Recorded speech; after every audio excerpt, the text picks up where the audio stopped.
कोई माफ़ीनामा नहीं है, ये एक माफ़ी ड्रामा है। ये सोची समझी और स्क्रिप्टेड और फुल स्क्रिप्टेड घटना थी। हिंदू सभ्यता और संस्कृति को खराब करने के लिए, समाप्त करने के लिए चलाए जा रहे हैं, चाहे वो समय रहना हो। ये साफ पता चलता है कि ये किसी बड़े षड्यंत्र का हिस्सा है। जय महादेव। अपने पूर्व वीडियो में मैंने रणवीर इलाहाबादिया पर के एक शो में दिए गए अश्लील, फुहड़, अमर्यादित और हिंदू संस्कृति, सनातन संस्कृति तथा मानव संस्कृति के खिलाफ किए गए आपराधिक वक्तव्य पर अपना विरोध प्रकट किया था। उसके बाद कई लोगों ने इस पर अपना विरोध प्रकट किया है। एक जन आक्रोश लोगों में है, जन आंदोलन का रूप ये ले सकता है। इसको देखते हुए रणवीर इलाहाबादिया ने एक माफ़ीनामा सोशल मीडिया पर जारी किया है। My comment wasn't just inappropriate, it wasn't even funny. Comedy is not my forte. I'm just here to say sorry. जिसमें वह, जैसा कि वो अपने बाकी पॉडकास्ट में तरह तरह के चेहरे बना करके एक्सप्रेशंस देते हैं, जो कि कई बार लोगों के द्वारा ट्रोल भी किए गए हैं उस पर, उन्होंने फिर उसी का सहारा लेते हुए पुनः एक बार अपने एक्सप्रेशंस देकर एक माफ़ीनामा सोशल मीडिया पर प्रस्तुत किया। लेकिन मैं ये मानता हूँ कि ये कोई माफ़ीनामा नहीं है, ये एक माफ़ी ड्रामा है।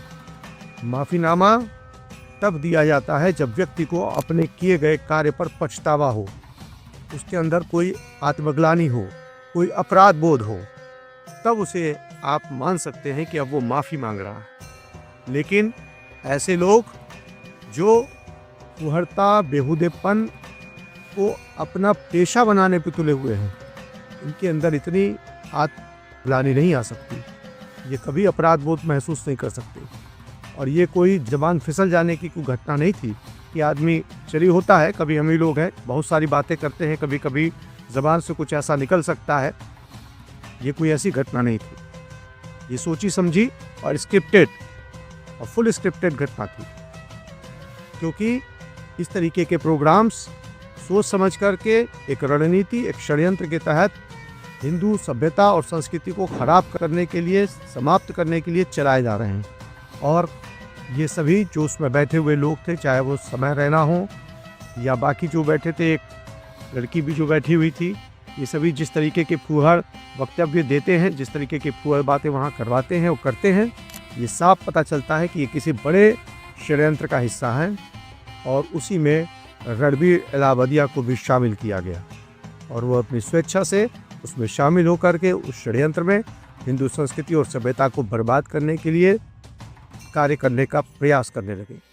उसी के तहत उन्होंने अपनी लोकप्रियता का फ़ायदा उठाते हुए सोची समझी रणनीति के तहत इस तरीके के प्रोग्राम में पहुंचकर और युवाओं को भटकाने के लिए, युवाओं को हिंदू सभ्यता और संस्कृति से दूर ले जाने के लिए, उनमें अश्लीलता और बेहुदेपन को बढ़ावा देने के लिए ये कार्य किया और कर रहे थे।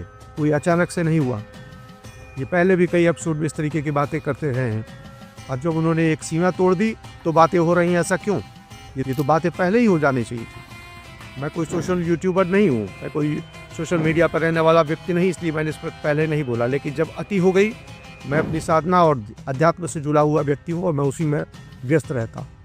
लेकिन जब अति हो गई और लोगों ने, मुझसे जुड़े लोगों ने कहा, प्रेरित किया, तो मैं इस पर बाध्य हुआ और मैं आपके सामने, मैंने वो वीडियो, मेरा पहला वीडियो, एक तरीके से दूसरा या तीसरा वीडियो ही था वो मेरा।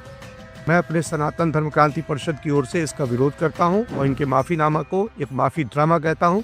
और आपसे भी मैं ये कहता हूं कि इसको एक जन आंदोलन का स्वरूप दीजिए, तभी सभ्यता और संस्कृति को बचाया जा सकेगा।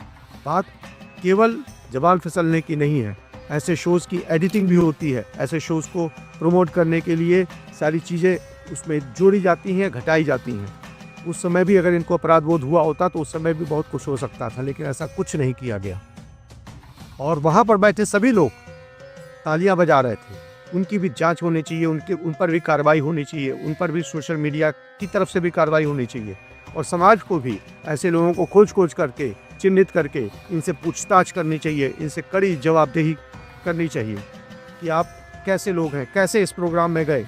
और इनके अभिभावकों से भी पूछताछ होनी चाहिए कि उन्होंने अपने बच्चों को इस तरीके के प्रोग्रामों में जाने क्यों दिया, और गए तो उसके बाद उन्होंने क्या कार्रवाई की अगर उनको जानकारी मिली तो ये कोई छोटी बात नहीं है। अगर इसको आप अभी नहीं इसको समझ पाए तो ये चिंगारी पूरे जंगल में आग लगाने के लिए है। किसी ने कहा है कि अपने हाथों में अगर पतवार संभाली जाए तो अब भी मुमकिन है कि नाव बचा ली जाए। शायद अब हिंदू सभ्यता को पतवार अपने हाथ में लेनी होगी और तलवार भी लेनी होगी, तभी ये हिंदू सभ्यता की नाव और हिंदू सभ्यता की रक्षा सुरक्षित हो पाएगी। तो ऐसे लोगों पर अपना विरोध करिए, हमारे वीडियो को शेयर करिए लोगों तक, ताकि लोग हमसे जुड़ें, इस बात को समझें, इसकी बात की गहराई को समझें, और इस माफ़ीनामे में की जो झूठा माफ़ी ड्रामा है इसमें पढ़कर किसी भी तरीके की कोई भी ये सोचना कि इसके अंदर कोई अपराध बोध आया है, कोई आत्मग्लानि हुई है, इस त्रुटि से बचें। ये एक बड़ी भारी भूल साबित हो सकती है।